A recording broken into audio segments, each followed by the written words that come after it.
पहा नवीन एपिसोड्स एकदम add free.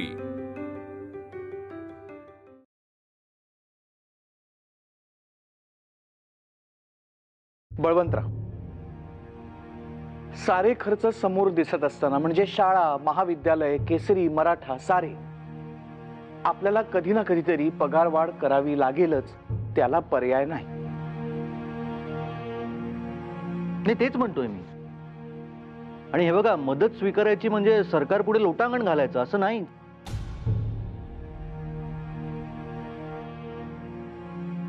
Balwantrao, Gopalrao, आणखी एक मुद्दा तुम्ही ध्यानात घ्यावा। तुमच्या दोघांच्याही डोंगरीच्या तुरुंगवासानंतर साऱ्या लोकांची सहानुभूती आपल्या बाजूची आहे। त्यामुळे लोक स्वतःहून मदतीचा हात पुढे करतायत। सरकारनं जर आत्ता आपल्याला मदत करायची ठरवली तर संस्थानांच्या मनातला किंतु जाऊन संस्थानं देखील सढळ हस्ते आपल्याला मदत करायला मागे पुढे बघणार नाहीत। विचार करा। हा मुद्दा माझ्या ध्यानात आला नव्हता। मला वाटतं या मुद्द्यावर आपण जरा सविस्तर विचार करायला हवा। गोपाळराव, नामजोशींचं म्हणणं मला पटतंय, पण पुढील अडचणींची कल्पना येईपर्यंत आपण कुठल्याही निर्णयापर्यंत पोहोचू नये असंही मला वाटतं। हे बघा मंडळी, माझं इतकंच म्हणणं आहे, जर का आपल्याला पुढे जायचं असेल, प्रगती करायची असेल तर सगळंच ओझं स्वतःच्या खांद्यावर घेऊन कसं चालेल? प्रगतीचा असा विचार करायला आपण काही व्यापारी नाही आपटे। नाही, व्यापारी मी। थांबा थांबा थांबा, मग काय करावे म्हणता आकरकर?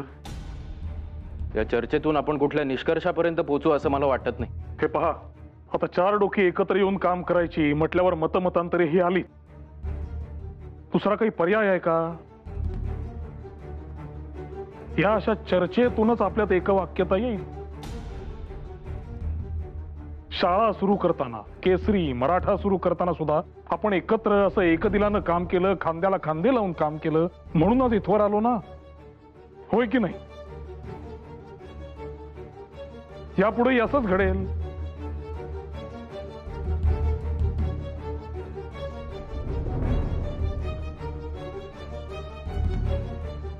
आता आपल्या सर्वांचीच मते परस्पर विरोधी आहेत आणि मला सगळ्यांच्या मतांचा आदर आहे।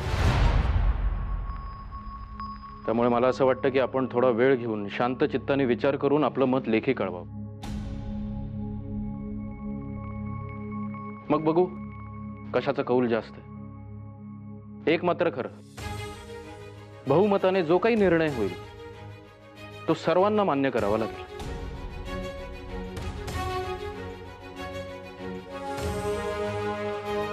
मान्य? ठीक आहे। नामजोशी, आपटे? मान्य।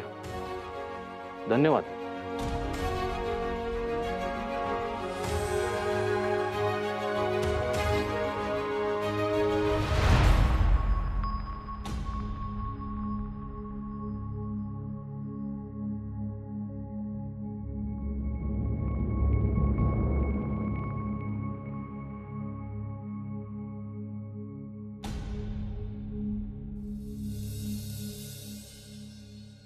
काय हो, आज लवकर आलात?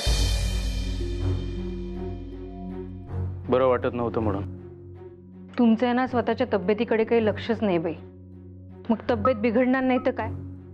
तुम्ही विश्रांती घ्या, मी तोवर भाताचं बघते। नाही, राहू दे जरा, मी थोडा वेळ शांत बसतो, मग बघू। काय हो, काय झालं? काही बिनसलंय का?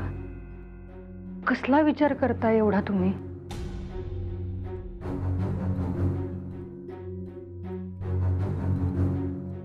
आपण ज्या लोकांबरोबर काम करतो ते आपले सहकारी किती भिन्न विचाराचे असू शकतात हे पाहून चकित झालोय मी। समजत नाही कोण आपलं आणि कोण परकं। जी लोक आपल्याला आपली वाटतात ती तटस्थासारखी परक्यांप्रमाणे वागू लागतात। तुम्ही असं कोड्यात बोलायला लागलात ना की मला काही कळत नाही बाई। मला समजेल असं बोला ना। जाऊ दे, तुला नाही कळायचं। का नाही कळायचं सांगा तर। मी समजून घ्यायचा प्रयत्न करते. माझ्या डोक्याला विचारांचा भुंगा काय कमी लागलाय? तुला कशाला त्रास देऊ? बरं बाई, नका सांगू. पण तुम्ही असे गप्प गप्प राहिलात ना, मला नाही चैन पडत हो. तुझं काय चाललंय? आणि मुलं कुठे आहेत? त्या काकू आल्यात ना, त्या मुलांना देवळात घेऊन गेलाय. तुम्ही पडा थोडा वेळ, विश्रांती घ्या, मी भाताचं बघते. झोपून काही उपयोग नाही. ती काव्य मीमांसा लिहायला घेतली, ती पूर्ण करतो. अहो, तब्येत बरी नाहीये ना, मग कशाला लिहायची ती मीमांसा का फिमांसा? झोपणं म्हणजे वेळ वाया घालवणं. आणि तसं बघायला गेलं तर देवळात जाऊन दगडी मूर्तीच्या पायावर नाक रगडणं हा एक वेळ घालवण्याचाच प्रकार आहे. अहो काय हे? मग काय खोटं आहे ते? मला सांग, देव जर चराचरामध्ये असेल तर देवळात जाऊन दगडी मूर्तीवर पाय टेकवण्यात काय हाशील आहे? ते काही आपले विहित कर्म नाही. तुम्ही देवा धर्माच्या बाबतीत असं नका बोलू बाई. तुम्ही देवाला, श्रद्धेला धारेवर धरणार आणि मग सासूबाई काकू मला बोल लावतात हो. त्या म्हणतात तुम्ही असं बोलता ना, म्हणून माझी कूस काही उजवत नाही आणि मग माझ्या मेलेचं. मी पानं वाढते.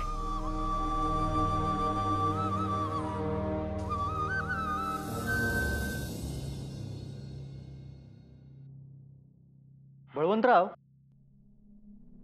आगरकरांचं वागणं तुम्हाला आजकाल जरा बदलल्यासारखं नाही वाटत? म्हणजे काय? तुम्हाला काय खटकलं नेमकं त्यांच्यात? अहो, जरा तोऱ्यातच असतात. आता हे होळकर वाड्याचं पण कोणाला काहीही कल्पना न देता परस्पर भेटून ठरवून आले. आता आज पण बघा ना, आपण तिघही साधारणपणे एकाच मताचे असताना यांचं काहीतरी वेगळंच चालू होतं. आपटे, अहो सगळ्यांची मतं सारखीच कशी असतील? तर त्यांनी जरी विरोधी मत दर्शवलं असलं तरी बहुमताचा मान ते राखतील असंही म्हणाले ना. मग या तोरा कुठे दिसतो तुम्हाला? बळवंतराव, तुम्ही म्हणजे भोळा सांबाचे अवतार आहात. अहो, इतकी साधी बाब तुमच्या कशी लक्षात येत नाहीये? कसली बाब? हे पहा, जे काही आहे ते केसरीमुळे आहे. आपण पत्र छापली केसरीमध्ये, लेख अग्रलेख छापले केसरीमध्ये. तुम्हाला शिक्षा झाली ती पण केसरीकार म्हणून, हो ना? स्पष्ट काय ते बोला आपटे. तुमचं म्हणणं काय आहे नेमकं? केसरीचे संपादक कोण आहेत? आगरकर. त्यामुळे कित्येक वेळा त्याचं श्रेय त्यांनाच जातं, हो की नाही? ते जरी संपादक असले तरी केसरीत आपण जे काही छापू ते सर्वांच्या संमतीने तसं ठरवलंय आणि तेच आपण करतो. अहो, तसं नव्हे बळवंतराव, तुम्ही जरा शांतपणे माझं म्हणणं ऐकून घ्या. हे महाविद्यालय जर सुरू झालं तर तिथे त्यांना फारसं महत्व उरणार नाही. त्यात परत केसरीची जबाबदारी वाटून द्यायला लागेल. कदाचित हेच त्यांना करायचं नाहीये म्हणून ते महाविद्यालय चालू करायला अनुकूल नाहीये. हे काय बोलताय तुम्ही आपटे? तुमच्या विचारांचा वारू म्हणजे फार आभाळापर्यंत उधळलेला आहे. खाली या जरा. छे छे छे, आगरकर असा काहीही विचार करत नाहीयेत याबद्दल माझ्या मनात मुळीच शंका नाही. आणि कामाचेच म्हणाल तर ते कामास कधीही मागे हटत नाहीत. अहो नाही, ते आहेच. पण आता हल्ली ते सगळी आपली कामही गुपचूप आपापलीच करत असतात, कोणाला काही न सांगता. आता हे होळकर सरकारांकडे भेटायला गेले होते, ते आपल्याला सांगितलं होतं का? पुन्हा तेच. होळकर वाड्याच्या विषयातून तुम्ही बाहेर पडा बरं. बरं, जरी त्या विषयावर बोलायचं असेल तरी ते काही त्यांचे खासगी काम नव्हे, ते शाळेचंच काम. तसे त्यांनी काम झाल्यावर सांगितले. गोपाळराव तितके सुज्ञ आहेत असं मला वाटतं. तेच म्हणतोय मी. तसंही आपल्याला समजणार होतच ना, मग आधी कल्पना का नाही दिली? आता तुमचंच घ्या, तुम्ही गजरेंकडे कधी जात होतात, कधी येत होतात, सगळं सगळ्यांना माहिती होतं. मग त्यांना होळकरांबरोबर अशी स्वतंत्र सलगी कशाला वाढवायची होती? अहो, ती माझी पद्धत झाली, ही यांची. आले का लक्षात? तुम्ही त्यावर जरा जास्त विचार करताय. हे इतके महत्वाचे वाटतच नाही मुळी मला. हो बळवंतराव, तुम्ही भोळे आहात की? आता त्या दिवशी मी विश्वनाथाबद्दल जरा प्रेमाने बोललो तर केवढे अंगावर आले. हे बघा, तुमचा विश्वास बसो अथवा न बसो, गोपाळरावांना ना मूल ना बाळ, मग ते कशाला पसारा वाढवतील? कुठलाही करता पुरुष प्रगती का करतो? आपल्या मुलाबाळांसाठी, पुढच्या पिढीसाठी. गोपाळरावांच्या बाबतीत ती शक्यताच नसल्यामुळे त्यांना हा पसारा वाढवायचा नसावा. आपटे, तुम्ही जरा विचार करून बोला. आले का लक्षात? बळवंतराव, माझं म्हणणं तुम्हाला आत्ता कळायचं नाही, वेळ आल्यावर कळेल. आपटे,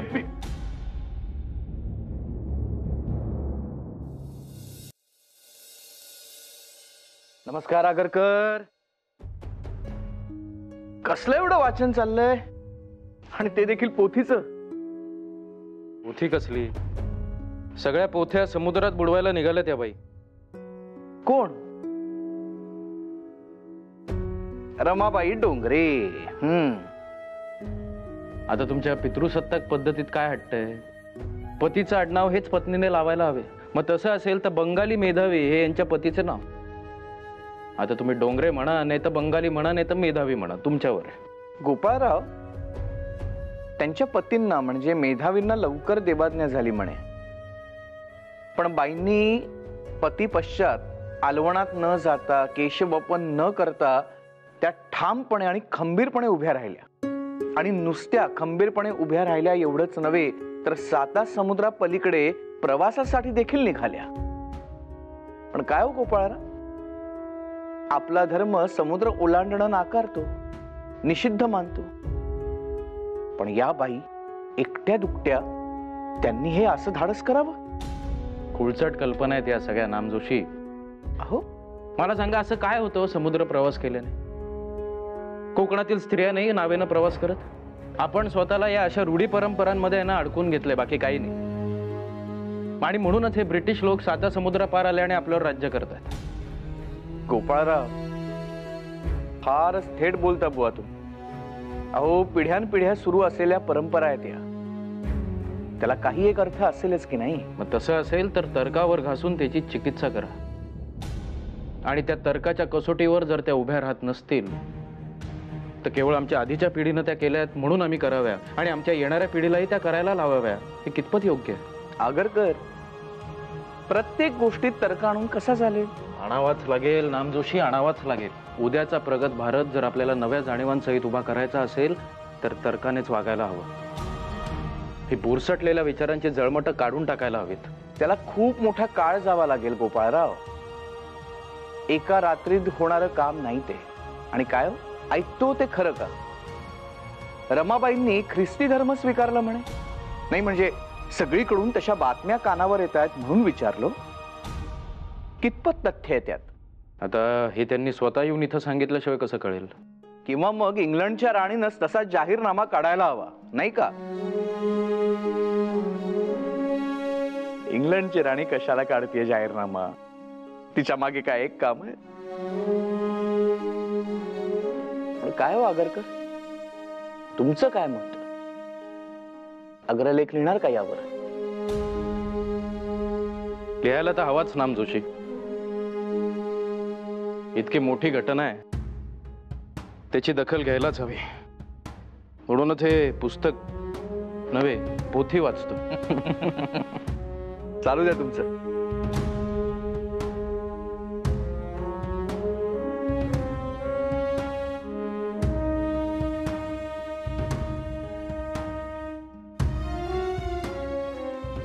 तिने या पुस्तकात पुन्हा काढलेल्या उद्गाराप्रमाणे तिचे वर्तन अकलुषित राहून नुकत्याच उठलेल्या बातमीप्रमाणे ख्रिस्ती धर्म न पत्करता ती हिंदुस्थानात परत येऊ व तिच्या मूल संकल्पनाप्रमाणे काही मातृसेवा तिच्या हातून घडो.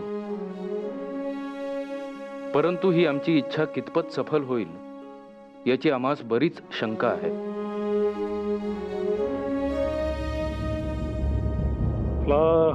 दांडगोबा, आता कुठे जायचं? आता कुठेही नाही जायचं. जागरण पुरे, झोपायचं आता. या पटकन झोपा बरं, पटकन झोपा. आता तू आलीस म्हणजे पुन्हा याचं जागरण चालूच. आता झोपला असता शांतपणे. ते काही नाही, हा चांगलं दामटून झोपवा त्याला. तू काय त्याच्याशी खेळत राहिलं म्हणजे खेळतच राहील. तुम्ही त्याला नीट दामटून दामटून झोपवा, नाहीतर गुणगुणा काहीतरी. म्हणजे मी गाणं गाऊ? हो, गाणं कुठे म्हटलं मी? काहीतरी गुणगुणा असं म्हणतीये. आई काय म्हणतीये? मला काही ते जमायचं नाही. मी गाणं गुणगुणलं तर रात्रभर असाच टक्क जागा राहील हा. जा इकडे जा, तू घे अंगाई गाऊन मी जाऊ त्याला. तुझी सवय आहे त्याला. काय सवय बिवय काही नाही. हा, आणि काय हो, तुम्हाला इतक्या छोट्या मुलाला निजवता येत नाही? अरे ते काही नाही. तुम्ही गुणगुणा, जोजवा, काय हवं ते करा, पण झोपवा त्याला आता. मला अजून कृष्णीला निजवायचे. मी तिला बघून आले. कृष्णा, ए कृष्णा. पाहिलेत का? तुमची आई म्हणजे कडक पंतोबा आहे, पंतोबा. आता झोपला नाही तर ती ओरडेल. कोणाला? तुला नव्हे, मला. ऐकताय का? गुणगुणायचा प्रयत्न आपला.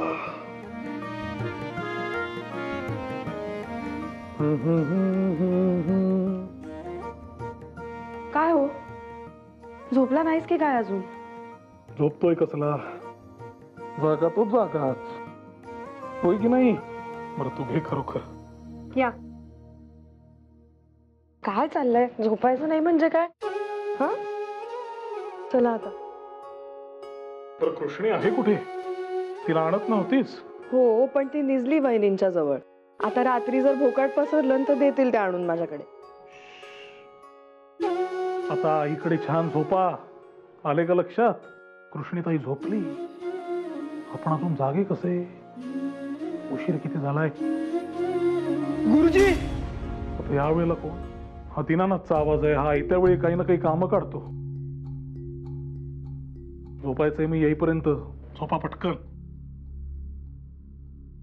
गुरुजी. काय रे, किती मोठ्याने हाका मारतोस?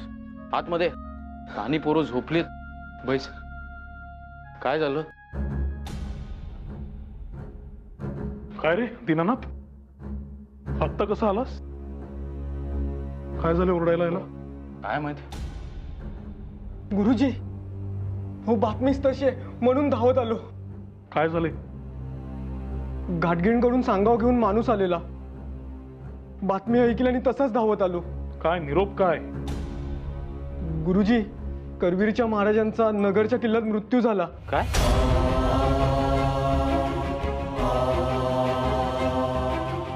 त्यांनी पत्र दिले. गुरुजी, ही बातमी सगळ्यांना कळवायला हवी ना? जा. बळवंतराव काय लिहिलं पत्रामध्ये?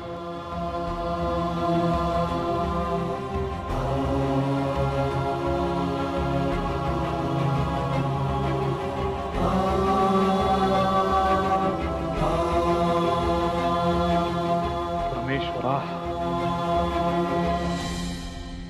ज्याची भीती होती तेच झाले. नगरच्या किल्ल्यात छत्रपतींचा मृत्यू, तोही हा असा. एका आईला न्याय मिळवून देण्यात आपण असमर्थ ठरलो. न्याय पण मिळाला नाही आणि अंतही असा झाला. बळवंतराव, मला राहून राहून राधाबाई साहेबांच्या मनस्थितीचा विचार. आपण भेटायला जायचं का त्यांना? छे छे छे, त्यांना त्यांच्या पुत्राला भेटता येत नव्हते तेव्हाच त्यांची कशी तडफड झाली होती तुम्ही पाहिलेत ना. आता तर छत्रपती अनंताच्या प्रवासाला निघालेत. कोणत्या तोंडाने सामोरे जायचे त्यांना? माझ्यात तरी हिंमत नाही बुवा. बळवंतराव, याबाबत आपण वृत्तपत्रामध्ये लिहूया. महाराजांचा मृत्यू कसा झाला हे सामान्य जनतेलाही समजायला हवं.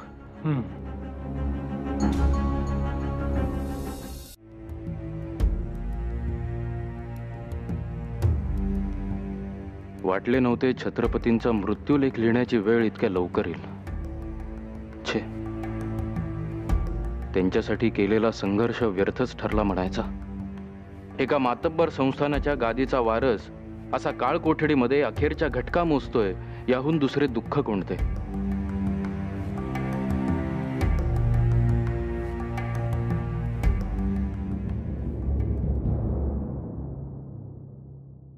आम्हास तर या प्रकरणाची इतकी किळस आली आहे की थोडा अन्याय शिक्षे वाचून जगात राहिला तरी फिकीर नाही. पण त्या हतभागी राजाच्या संबंधाने या ग्रीनचे नाव पुन्हा पुन्हा आमच्या कानी येण्याचे टळले तर फार नामी होईल. आता झालेल्या गोष्टींचा काथ्याकूट करण्यात काही फायदा नाही. पुढे काय करावे याचा नीट विचार केला पाहिजे. आता जो दत्तक घ्यायचा आहे तो बराच मोठा झालेला मुलगा घेतला म्हणजे तो वेडा आहे किंवा नाही, पुरुष आहे किंवा नाही, आई पाहिल्याबरोबर चौताळतो किंवा नाही वगैरे गोष्टींची नीट चिकित्सा होईल. थोडासा निबर असा मुलगा पाहून घेतल्यास काहीसा खाष्ट व अडाणी मिळेल खरं, पण मग त्याला घोड्याचे चाबूक खाण्याची किंवा वाढलेल्या प्लीहेवर दाब बसल्याने डोळे पांढरे होऊन प्राणोत्क्रमण होऊ लागले असता तीर्थोदकाऐवजी ग्रीनच्या हाताची विस्की पिण्याची पाळी येणार नाही. ते कसेही असो, परंतु 25 डिसेंबरची ती काळ रात्र अहमदनगरच्या किल्ल्यातील करवीर महाराजांचा तुरुंगवास, जवळ माया ममतेचे कोणीही नाही.